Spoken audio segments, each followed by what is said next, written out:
I want to teach you how to sell so good, people will literally pull out their wallets and say, take my money. But before I give that method to you, you must make one promise to me that you will only use this method for good.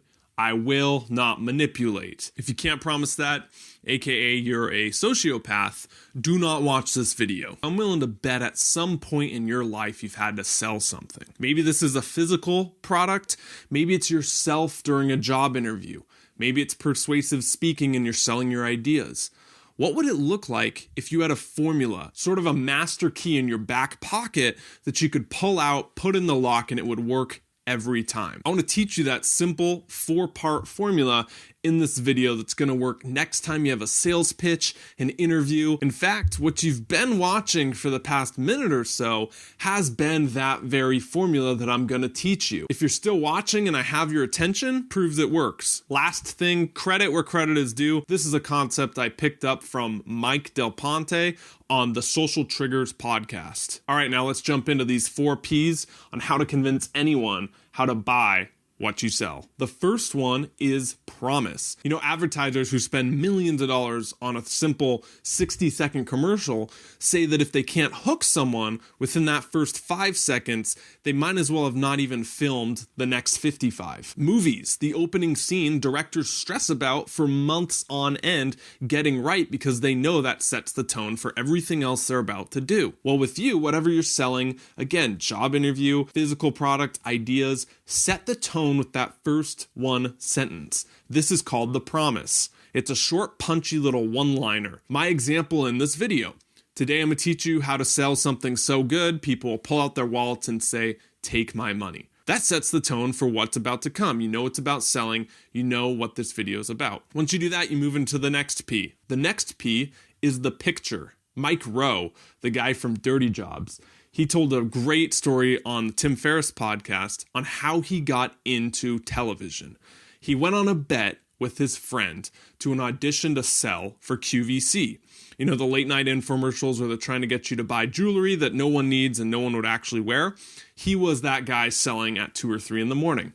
So he walks into this job interview, again on a bet. His friend said, if you do it, I'll do it. And they didn't ask him about his background, experience. They just held up a pen and said, sell this to me. What Mike Rowe did in that moment got him the job. He didn't talk about the pen and say, well, it's got a fine ball tip to it.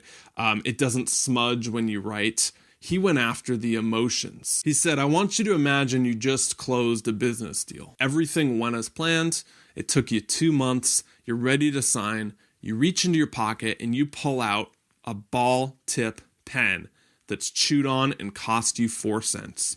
What impression does that leave on the person? What does that say about who you are? What does that convey about your future business deal? Now I want you to picture the other hand. You have this pen that's perfectly designed, German engineered, writes like a feather, and you give that to them to seal the deal. See, what Mike did that got him the job on QVC, he didn't go after the features of the pen. He went after the emotional side. He put the picture in their mind of using that pen, and that's how it sold them, leading him to get the job on QVC. You might be asking, Clark, isn't selling logical? Wouldn't you want to convince someone on the reasons they should buy your deal? It's a better deal than the competitors? No. You don't want to do that. We actually buy with our emotions, human beings, and then we justify with logic. So if you really want to convince someone, go after the emotional side of them. My example in this video, I said, look, if you're watching this video, I'm willing to bet you've had to fill in the blank, a job interview, sell something in person,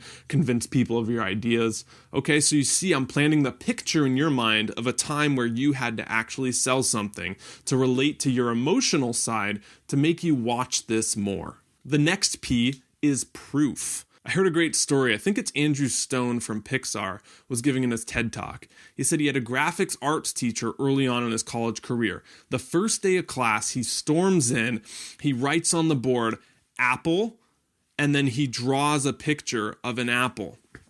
He says, this is the #1 rule of graphic design. Don't do this.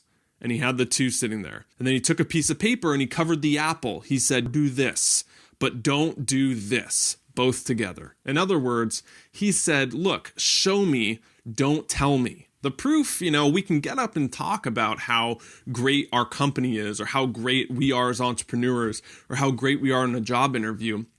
We can tell all we want, but people really want the specific examples, the stories, the emotional side, again, of times where you've made that happen. Show them, don't tell them. The last P in this is your pitch. Now, this is where a majority of people who get that mindset that, okay, I'm going to sell something, they focus 90% of their time on this component, and they miss those first 3. What's the problem?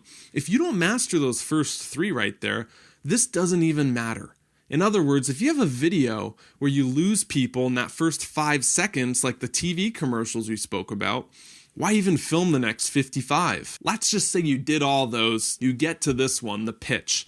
What do? I'm not going to spend time here going over the 7 psychological triggers of why we buy, with scarcity, social proof, credibility, all those things that we generally hear about when we're selling something. You can research those and you probably know a lot of them already. What I want to say here is just my biggest tip. There's the notorious jam study where they have jams in supermarkets and they presented people with 34 jams. What they noticed is that more people stopped, but less people buyed. And that when they only had a setup display of 4 to 8 jams, the conversions went through the roof. In other words, when we're overwhelmed with the decisions, we don't do anything. What I've found most effective is a single call to action. When you do a pitch, don't give them 20 things to act on. Don't give them 5 things to act on. Give them one thing you want them to do at the end of your video, at the end of your article, in your social media post. Have one call to action, maybe 2, that's pushing it, that you want them to do at the end of whatever you're selling, and that's a better way to convert people. So here's my pitch to you, all right?